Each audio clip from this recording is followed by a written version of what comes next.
यूट्यूबवरील शॉर्टलाही intro लावता येतो, मात्र तो शॉर्ट अपलोड करत असतानाच लावावा लागतो.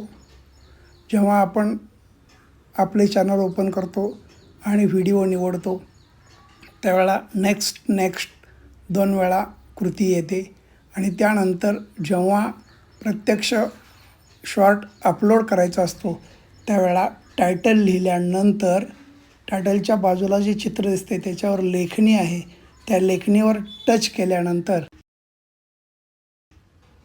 खालच्या बाजूला एक आडवी पट्टी येते ज्याच्यामध्ये आपल्या व्हिडिओची सर्व चित्र असतात. ती स्क्रोल करून आपण योग्य त्या ठिकाणी लावल्यास ते चित्र इंट्रो म्हणून निवडले जाते. यानंतर वरच्या बाजूला व्हाईट स्पेसमधील बरोबर चिन्हावर क्लिक करावे आणि मग अशा प्रकारे आपला इंट्रो आपल्या शॉर्टला लागलेला आपल्याला पाहायला मिळतो.